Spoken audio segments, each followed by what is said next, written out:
은혜로우신 하나님, 오늘도 새벽을 깨우시고 하나님 앞에 나와 예배하며 하루의 삶 열게 하시니 감사합니다.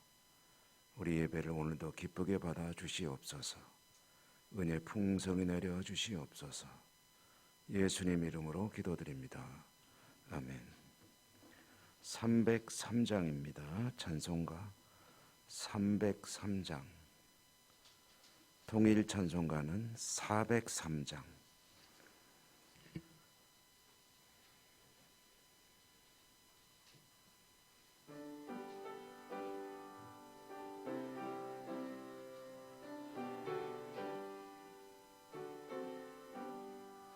날 위하여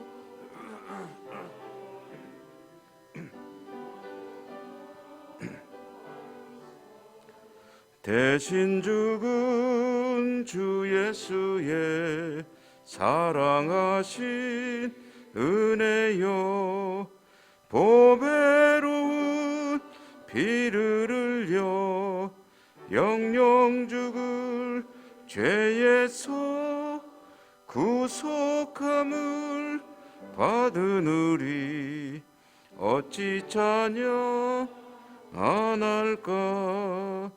예수 안에 있는 우리 한량없이 즐겁고 주 성령의 위로함이 마음속에 차도다. 전국 음악 소리 같은 은혜로운 그 말씀 끊임없이 듣는 우리 어찌 찬양 안 할까. 이 세상의 모진 풍파 쉬지 않고 불어도 주님 안에 보호받는 우리 마음 변하다. 늘 깨어서 기도하고 저 천국을 바라며 주님만을 기다리니 어찌 찬양 안 할까.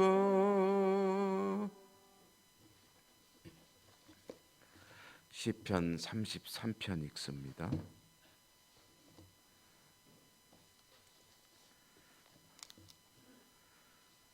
시편 33편 1절부터 마지막 절까지 교독합니다. 너희 의인들아 여호와를 즐거워하라. 찬송은 정직한 자들이 마땅히 할 바로다. 수금으로 여호와께 감사하고 열줄 비파로 찬송할지어다. 새 노래로 그를 노래하며 즐거운 소리로 아름답게 연주할지어다. 여호와의 말씀은 정직하며 그가 행하시는 일은 다 진실하시도다. 그는 공의와 정의를 사랑하시며 세상에는 여호와의 인자하심이 충만하도다. 여호와의 말씀으로 하늘이 지음이 되었으며 그 만상을 그의 입 기운으로 이루었도다. 그가 바닷물을 모아 무더기같이 쌓으시며 깊은 물을 곳간에 두시도다. 온 땅은 여호와를 두려워하며 세상의 모든 거민들은 그를 경외할지어다. 그가 말씀하심에 이루어졌으며 명령하심에 견고히 섰도다. 여호와께서 나라들의 계획을 폐하시며 민족들의 사상을 무효하게 하시도다. 여호와의 계획은 영원히 서고 그의 생각은 대대에 이르리로다. 여호와를 자기 하나님으로 삼는다. 곧 하나님의 기업으로 선택된 백성은 복이 있도다. 여호와께서 하늘에서 굽어보사 모든 인생을 살피시며 곧 그가 거하시는 곳에서 세상의 모든 거민들 살피시는도다. 그는 그들 모두의 마음을 지으시며 그들이 하는 일을 굽어 살피시는 이로다. 많은 군대로 구원 얻은 왕이 없으며 용사가 힘이 세어도 스스로 구원하지 못하는, 구원하는 데에 군마는 헛되며 군대가 많다 하여도 능히 구하지 못하는도다. 곧 그의 인자심을 바라는 자를 살피사 그들의 영혼을 사망에서 건지시며 그들이 굶주릴 때에 그들을 살리시는도다. 우리 영혼이 여호와를 바라며 그는 우리의 도움과 방패시로다. 우리 마음이 그를 즐거워하며 우리가 그의 성호를 의지하였기 때문이로다. 여호와여, 우리가 주께 바라는 대로 주의 인자하심을 우리에게 베푸소서. 아멘. 오늘도 주님 은혜 함께 하시기를 기원합니다. 오늘 우리가 읽은 이 시편 33편은 찬양시입니다. 찬양시는 하나님을 찬양하는 내용으로 되어 있기도 하고 또 찬양하라라고 권고하는 그런 시의 내용이기도 합니다. 그러니까 시편 본인 이 시편을 쓴 사람 이제 다윗으로 알려지고 있는데요. 하나님을 본인이 찬양하면서 또 하나님을 이와 같이 찬양하라라고 또 다른 이들에게 권고하는 그런 노래라는 거죠. 전체적인 내용을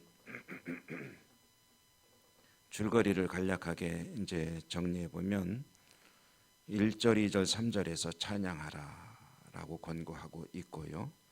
4절 이하에서는 왜 찬양해야 되는지에 대한 그 이유들을 쭉 나열하고 있습니다. 이것도 뭐 몇 가지 덩어리로 나눌 수가 있는데 크게 나누어 보면은 4절부터 9절까지는 왜 하나님을 찬양해야 하느냐 하냐면 하나님이 우주 만물 천지를 창조하신 창조주이시기 때문이다. 이 세상 우주 만물 삼라만상 창조에 하나님의 창조하신 피조의 세계를 살아가는 피조물들은 하나님의 그 지으신 솜씨를 오묘하죠. 이 모든 것이 어찌 이렇게 정말 기가 막히게 오묘하게 지어졌는지 이 천지 만물 우주를 바라볼 때마다 하나님을 찬양하지 않을 수 없지 않느냐. 그러므로 하나님을 찬양한다. 그리고 해야 한다.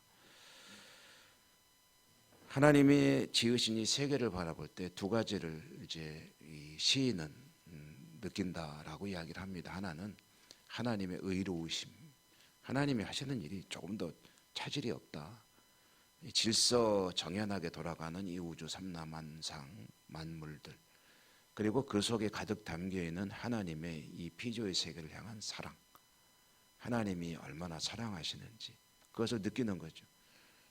이거는 시인이 느끼는 거, 다윗이 느끼는 것인데 아마 이런 구절들에 대해서 공감하는 이들이 있을 것이고 공감하지 못한 이들도 있을 것입니다. 그런데 내가 살아가는 이 땅, 이 세상을 바라보면서 정말 하나님께서 어떻게 이렇게 절묘하게 지으셨을까 하는 것들을 느낀다면 하나님을 찬양하지 않을 수가 없다. 특별히 이제 과학하는 이들, 과학자들이 이제 크게 둘로 나뉘죠.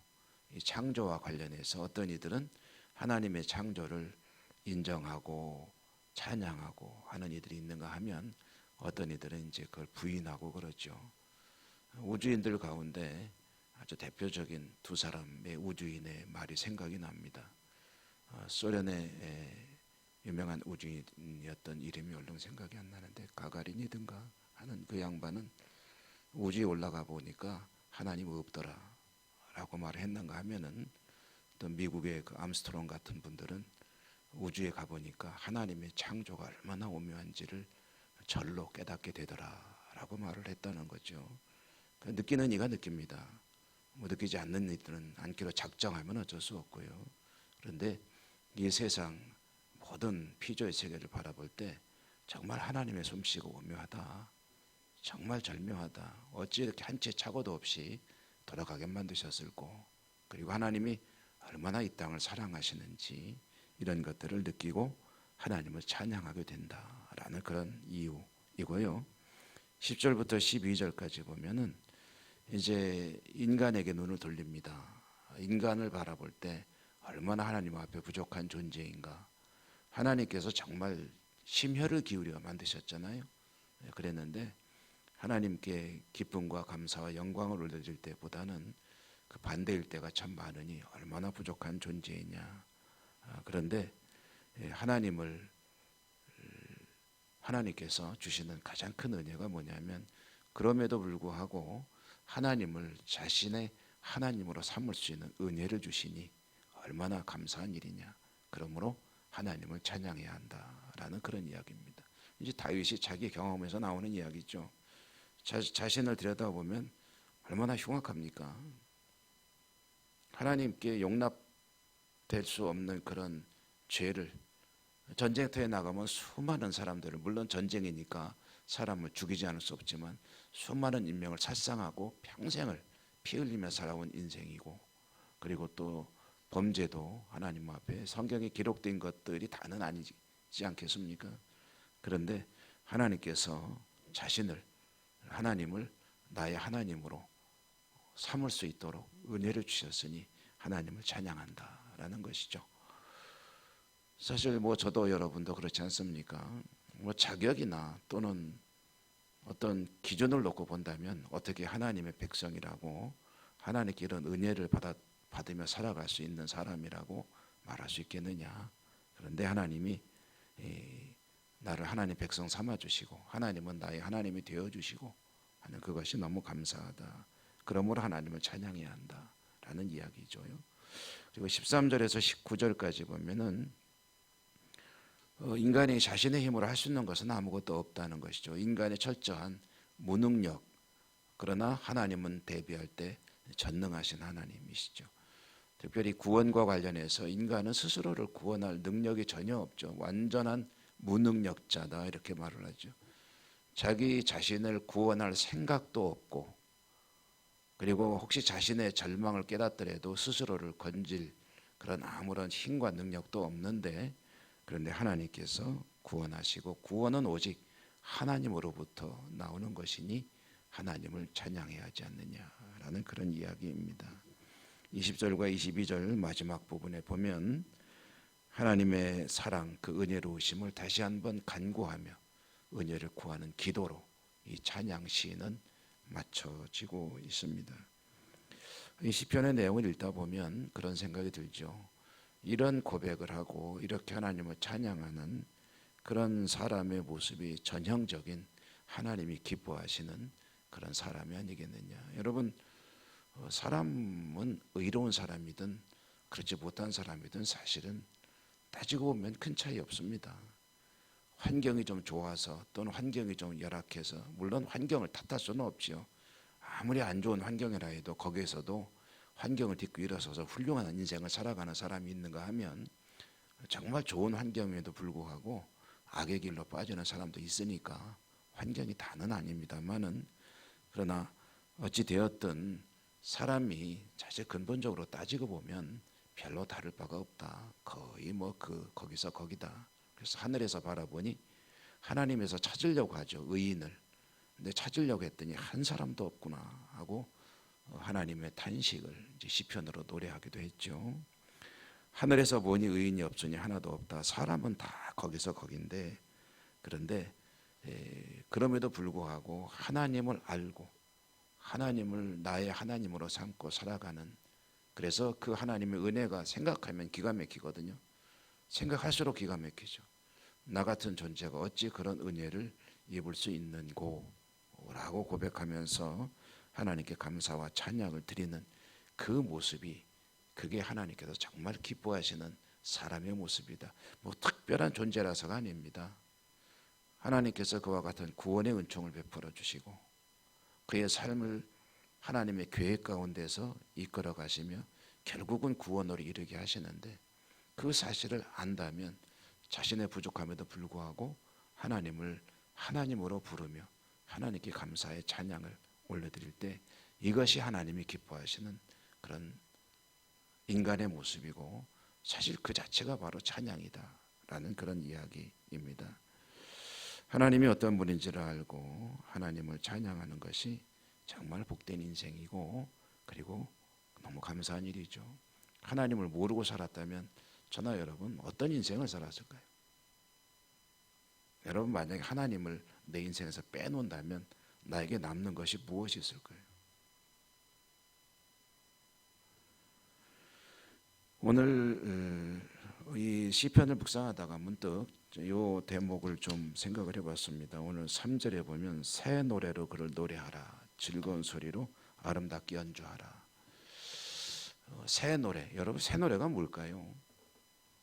그래서 새 노래가 뭘까 하고 좀 제가 이 새 노래에 대한 해석들을 좀 이것저것 찾아봤는데 썩 아주 또렷하게 나오는 그런 해석들은 별로 없는데 대략 정리하니까 이런 두 가지 의미가 있는 것 같습니다. 새 노래 하면은 헛노래가 아니고 새 노래다 하는 건지, 노래가 이미 우리가 부르던 노래가 있는데 계속해서 새로운 노래로라는 것은 하나님을 향한 노래, 찬양의 이유를 계속해서 찾는 인생을 말하는 거죠. 있는 거 가지고 하는 게 계속해서 하나님을 향한 감사와 하나님을 찬양해야 될 이유를 찾고 부르는 노래, 그것이 새 노래다라는 것이고요. 또 한 가지는 하나님의 은혜를 깨닫고 하나님의 구원의 은총을 깨달아서 심령이 새로워져서 부르는 노래, 그것이 새 노래이다. 그러니까 끊임없이 하나님의 은혜를 찾아내는 심령, 그리고 하나님의 은혜를 깨달아 새롭게 된 심령으로 하나님을 찬양할 때 그것을 새 노래라고 한다. 이 정도로 정리가 되는 것 같습니다. 여러분 날마다 하나님을 찬양할 이유를 찾으시고 하나님께 감사와 영광을 돌리는 복된 삶이 되시기를 주님 이름으로 축복합니다. 은혜로우신 하나님 감사합니다. 오늘도 새벽을 깨우시고 하나님을 예배하며 복된 하루 시작하게 하시니 감사합니다. 그렇습니다. 생각해 보면 모든 것이 하나님의 은혜이고 하나님을 찬양하며 감사하며 살아가는 것이 저희들의 본분인데 그렇지 못할 때가 참 많습니다. 불쌍히 여겨주시고 성령으로 깨우쳐 주시고 날마다 입술의 찬양이 끊이지 않는 복된 삶이 될 수 있도록 축복해 주시옵소서. 오늘도 하나님의 약속을 붙들고 기도하기 위해 이 자리에 나왔습니다. 간절히 기도할 때 하늘에서 들으시고 하늘문을 여시고 응답하시며 교통하시며 축복해 주옵소서. 예수님 이름으로 감사하고 기도 올리옵나이다. 아멘. 하늘에 계신 우리 아버지, 아버지의 이름을 거룩하게 하시며 아버지의 나라가 오게 하시며 아버지의 뜻이 하늘에서와 같이 땅에서도 이루어지게 하소서. 오늘 우리에게 일용할 양식을 주시고 우리가 우리에게 잘못한 사람을 용서하여 준 것 같이 우리 죄를 용서하여 주시고 우리를 시험에 빠지지 않게 하시고 악에서 구하소서. 나라와 권능과 영광이 영원히 아버지의 것입니다. 아멘. 오늘도 주신 말씀을 기억하시며 기도하시고요. 여러분의 소원과 우리가 함께 기도하는 공동의 기도 제목들 여러분 다 기억하시리라 믿습니다. 특별히 아픈 분들에 대한 기도 빼놓지 않고 해주시기 바라고요. 다 같이 주여 한번 힘차게 부르고 하나님께 기도하겠습니다. 주여